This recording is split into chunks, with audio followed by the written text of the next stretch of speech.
Hello guys, আসসালামু আলাইকুম, welcome back. তো hope you all are well. আজকের ভিডিওতে আলোচনা করতে যাচ্ছি আপনারা কত টাকা হলে মালয়েশিয়াতে আসতে পারবেন।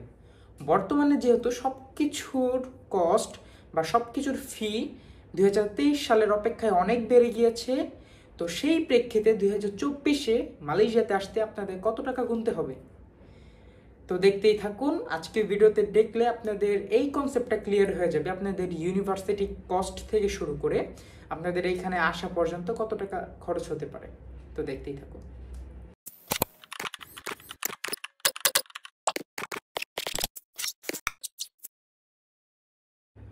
তো একটা স্টুডেন্ট যদি মালয়েশিয়াতে আসতে যায় বর্তমানে, সর্বপ্রথম তার কয়েকটা দিক বিবেচনা করে নিতে হবে।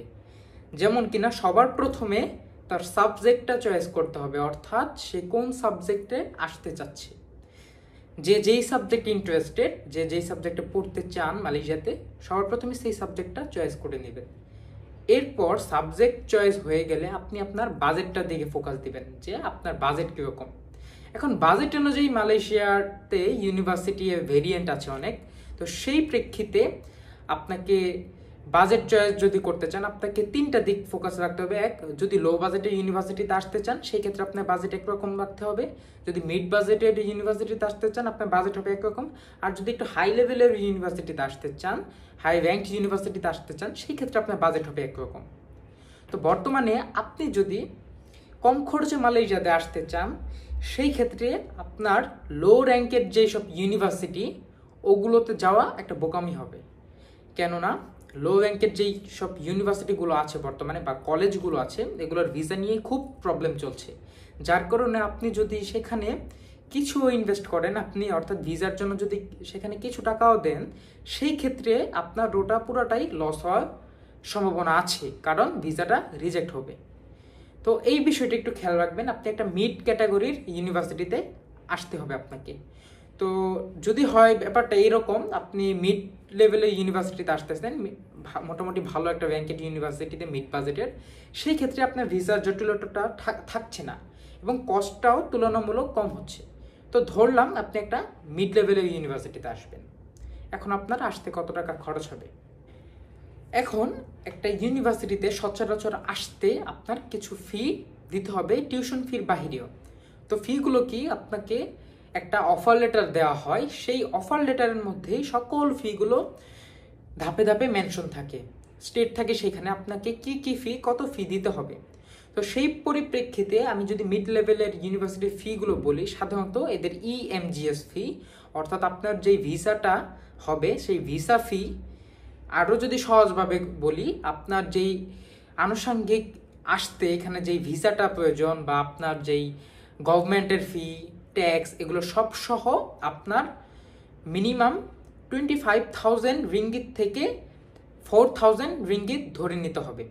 4,000 একটু বেশি হয়ে যায়, মিড লেভেলের ইউনিভার্সিটিতে সাধারণত 3500 রিঙ্গিতের আশেপাশে থাকে এই ফিটা। তো আপনি মিনিমাম 3,000 রিঙ্গিত অ্যাভারেজে ধরে রাখেন আপনার EMGS ফি। এর সাথে আপনাকে আরও ফি, অ্যাডমিনিস্ট্রেশন ফি দিতে হবে। আপনাকে দিতে হবে এখানে আপনার রেজিস্ট্রেশন ফি, আপনার রিসোর্স ফি, এবং সবার শেষে আপনাকে টিউশন ফিটা দিতে হবে। তো এই যে এই ফিগুলো দেওয়ার পর সাধারণত এটা প্রায় 16,000 রিঙ্গিতে দাঁড়ায়। অর্থাৎ আপনি 16,000 রিঙ্গিতের আশেপাশে আপনাকে ইউনিভার্সিটিতে পেমেন্ট করতে হচ্ছে। এটা মিড লেভেলের ইউনিভার্সিটি অনুযায়ী ভ্যারি করে, তবে আপনি যদি আসতে চান এই বাজেটে 16,000 রিঙ্গিতের আশেপাশে, 15,000, 14,000 বা 16,000 রিঙ্গিতের আশেপাশে যদি আসতে চান মিড লেভেলের ইউনিভার্সিটিতে, আপনার কস্টটা এরকমই হবে। তো এটাকে যদি আমি বাংলাদেশি টাকায় কনভার্ট করি, আপনাকে অ্যাপ্রক্সিমেটলি 4 লক্ষ টাকার আশেপাশে গুনতে হবে এখন। তো এখন যদি আপনি এই মিড লেভেলের ইউনিভার্সিটিতে আসতে চান, আপনি ধরেই রাখেন আপনার টিউশন ফি বাবদ ইউনিভার্সিটিতে 4 লক্ষ টাকা গুনতে হবে। তো এটা গেল আপনার ইউনিভার্সিটির কস্ট, রাইট? আপনি ইউনিভার্সিটি কস্ট দিলেন। এখন আপনি যে এখানে আসবেন আপনার প্রয়োজন এয়ার টিকিট। আপনার এয়ার টিকিটের এইখানে বর্তমানে যেই ফেয়ারটা চলতেছে 30 থেকে 35,000 টাকার মধ্যে আপনার এয়ার টিকিটে গুনতে হচ্ছে। তো ওদিকে গেল 4 লক্ষ টাকা, আর এদিকে আপনার আরও 30,000 টাকার মতো গেল। তো টোটাল 4,30,000 টাকার মতো আপনার মালয়েশিয়াতে আসতে লাগতেছে। তো এখানে আপনি আপনার যেই ফ্লাইট, আপনার যেই আলাদা খরচগুলো, এগুলোকে এক সাইডে রাখেন এবং ইউনিভার্সিটির কস্টগুলোকে এক সাইডে রাখেন। তো আজকে যেই টপিকটা মূলত সেটা হলো আপনার ইউনিভার্সিটিতে কস্ট কত হবে। তো এটা আমি অলরেডি আপনাদেরকে ডেসক্রাইব করে দিলাম। 4 লক্ষ টাকার আশেপাশে যদি আপনাদের বাজেট থাকে, বর্তমান সময় 2024 সালে আপনি আসতে পারবেন এবং খুব ভালোভাবে আসতে পারবেন, কোনো ধরনের সমস্যা ছাড়া। আশা করি বুঝতে পেরেছেন ইউনিভার্সিটির কস্টটা। তো এখন আসা যাক আপনার এইখানে আসার পর কি কি খরচ হতে পারে। ইউনিভার্সিটির কস্ট গেল, ইউনিভার্সিটির কস্টের বাইরে এখানে আসার পর তেমন আর কোনো খরচ নেই। কেননা আপনার যেই ইন্স্যুরেন্স, আপনার যেই ভিসা ফি, আপনার এখানে আসার পর আনুষঙ্গিক কার্যক্রম, সব ইউনিভার্সিটি এই ফিটার মধ্যে নিয়ে নিয়েছে, এই ফিটার মধ্যে সব কভার করা। তো আপনার এখানে আসার পর তেমন আনুষঙ্গিক কোনো কস্ট নেই। তবে এই যে একটা ব্যাপার, আপনাকে এখানে আসতে হবে, এয়ার টিকিট প্রয়োজন, আপনার এখানে আসার পর একটা বাসা নিতে হবে। তো অ্যাভারেজে আপনার 4 লক্ষ টাকার পরে এয়ার টিকিট সহ আরও 50,000 টাকা ধরে রাখেন অ্যাভারেজে। তো দেখা যায় 4 লক্ষ থেকে 4.5 লক্ষ টাকা হলে বর্তমানে আপনি ইজিলি মালয়েশিয়াতে চলে আসতে পারতেছেন। তো এটা খুবই গুড নিউজ আপনাদের জন্য যে আপনারা এই কস্টে মালয়েশিয়াতে আসতে পারতেছেন, যেখানে ইউরোপ কিংবা ইউএসএ বা অন্যান্য কান্ট্রিতে যেতেই আপনাদের 15 থেকে 20 লক্ষ টাকা মতো ইজিলি চলে যাচ্ছে। আর মালয়েশিয়াতে এই কস্টটা একদম সেম অ্যাজ বাংলাদেশের মতো। তো বাংলাদেশে সাধারণত এই কস্ট লাগে পড়তে, আপনি যদি কোনো একটা ভালো রেপুটেটেড ইউনিভার্সিটিতে এনরোল করেন, সেই ক্ষেত্রে আপনার এই কস্টটা লেগে যাচ্ছে এবং এই সেম কস্টে আপনি মালয়েশিয়াতে আসতে পারছেন। তো এখন পর্যন্ত মালয়েশিয়াতে বাংলাদেশি স্টুডেন্টদের জন্য এই একটা অপরচুনিটি আছে এবং এখানে কিন্তু লিভিং কস্টটাও তুলনামূলক অনেক কম। লিভিং কস্ট সম্পর্কে অলরেডি একটা ভিডিও দিয়েছে, আপনারা আই বাটনে ক্লিক করে ভিডিওটা দেখতে পারেন। তো আশা করা যায় এই কস্ট সম্পর্কে আপনাদের মোটামুটি ভালো ধারণা হয়েছে যে কত টাকা লাগতে পারে।